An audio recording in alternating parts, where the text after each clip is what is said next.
네, 김상곤 전 경기교육감 얘기를 해야 되겠네요. 자, 공짜 버스를 선물해 드리겠습니다라는 공약 때문에 경기도뿐만 아니라 전국적으로 이런 약속이 확산되는 국면에 좀 있습니다. 오늘 김상곤 교육감이 자신의 재정 계획들은 다 공개했죠. 저희가 좀 정리해 봤더니 내 계획대로 된다면 첫 3년 동안 5,367억 들 거다.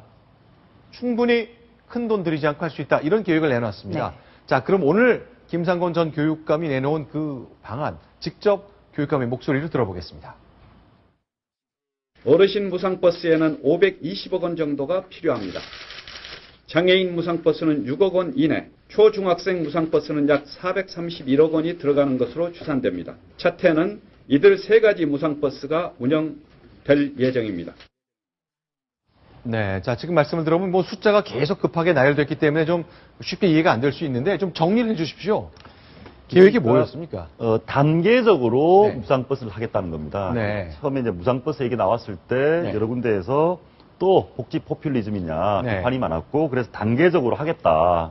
단계적으로 하는데 노인과 초등학생부터 하는데 그 금액이 비용이 네. 많이 들지 않는다. 네. 첫해 500몇 억, 그다음에 430억 이렇게 해서 네. 한 3년 동안 네. 한 5,500억 남짓이면 네. 할 수 있다. 무상버스를 네, 네. 점진적으로 하겠다. 네. 그런 내용입니다. 자, 그러면 좀 평가를 좀 해 주십시오. 가령 이제 이 단계적으로 해서 가령 10년 뒤까지면 완전한 공짜 버스가 완성이 될 수 있다는 생각을 내비쳤는데 가능할까요? 세금이 더 거쳐야 되는 거 아닌가요? 우선은 네. 세금 없이 이 정도 비용이면 네. 할 수 있다. 얼마 되지 않는다라고 말씀하시는데 네. 그건 의문입니다. 네. 3년에 거의 5,500억 가까운 돈이면 적은 그렇죠. 돈이 아니거든요. 그렇죠. 그리고 지금 어떻게 계산을 했는지 모르겠는데 네. 지금 현재 그 버스에 타고 있는 네. 어린이, 장애인 등등을 계산했을 것 같은데 사실 그렇거든요. 지하철도 네. 노인 어르신들 무상으로 하면 네. 더 타게 됩니다. 그렇죠. 그리고 인구의 변화도 있는 거고요. 네. 그래도 감안을 해야 됩니다. 네. 그리고 거기 보면 낮 시간대에 2년 3년 뒤부터는 주부 네. 대학생 구직자를 무상으로 하겠다 했는데 구직자요?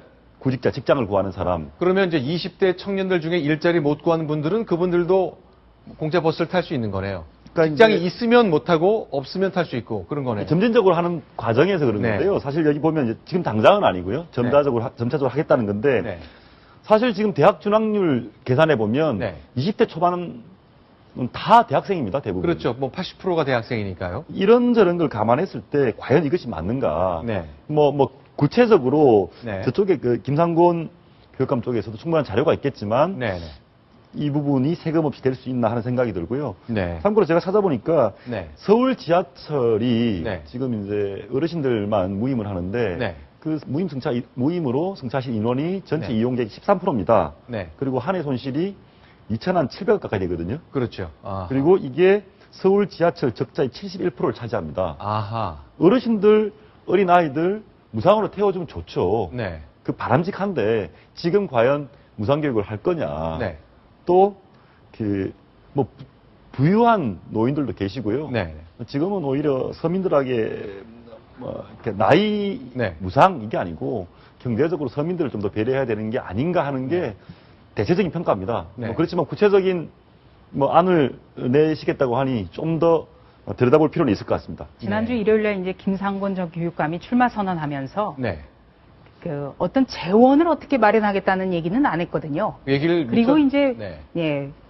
무상으로 네. 버스를 타게 하겠다 이렇게만 얘기를 해서 네. 대체 재원이 얼마만큼 드는지 네. 생각도 안 해보고 이런 공약을 하면 어떻게 되냐. 네. 그리고 바로 다음 날에 김문수 경기지사가 긴급 회의를 열었습니다. 네. 그 자리에서 나온 게 우리가 계산을 해보니까 이 공약이 실현되려면 연 1조 원이 든다. 네. 그러니까 4년 동안 재임을 한다고 하더라도 4년 동안 4조 원의 재원을 어떻게 마련할 거냐. 네. 이렇게 얘기를 했는데요. 네. 아마 거기에 대한 오늘 그 반박석 설명을 좀 내놓은 것 같습니다. 굉장히 논쟁적으로 사안이 바뀌었거든요. 네. 실제로 민주당 내부에서도 비판이 굉장히 많습니다. 그래서 원래는 일주일 뒤로 예정됐던 계획 발표가 일주일 땡겨졌습니다. 더 이상 발표를 하지 않다가는 굉장히 비판에 더 몰릴 것 같아서 그런 결정을 내린 것 같은데요.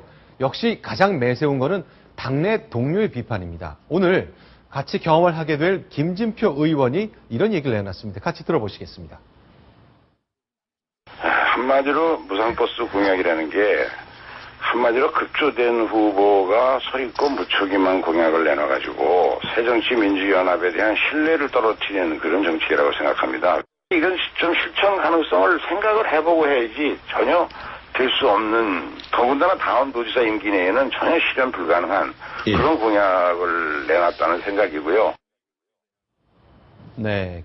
김진표 의원은 이제 경제부총리를 지낸 그 경제관료 출신이기 때문에 네. 현실성, 뭐 가장 중시하는 사람일 것 같은데 될 일이 아니다. 우리의 신뢰를 깎아먹고 있다. 이렇게 얘기를 하네요. 이것도 중요한 거는 지금 통합신당에서 네. 국민들에게 약속한 게 있습니다. 네. 아무리 선거라고 해도 우리는 복지 포퓰리즘적인 공약하지 않겠다. 네. 그래야 수권 정당의 모습 보여줄 수 있다. 이렇게 얘기를 했거든요. 네. 그리고 조금 전에 그 김상곤 전 교육감이 어떤 통계를 근거로 내놨을지 모르겠습니다만 3년간 5,500억 원.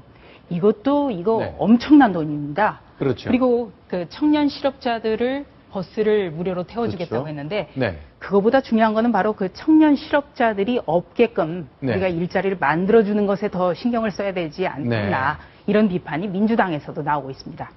자, 20대 중에서도 구직자에게는 공짜로 버스를 탈 수 있도록 하고 직장이 있으면 돈을 내야 되고 뭐 어떻게 보면 능력에 따라 한다는 점에서는 뭐 맞는 얘기일 수도 있겠지만 발상이나 접근법이 좀 새로운 것 같습니다. 그래서 당내에서도 강한 비판을 받고 있는데 민주당의 경기도 후보 또 새정치민주연합의 경기도 후보를 정하는 과정에 굉장히 치열한 경쟁 그리고 비판과 날선 공방이 계속될 걸로 예상할 수 있을 것 같습니다. 오늘 내와왔던 김상곤 전 경기교육감의 무상버스 재원 마련 공약 관련된 설명까지 소개해드렸습니다.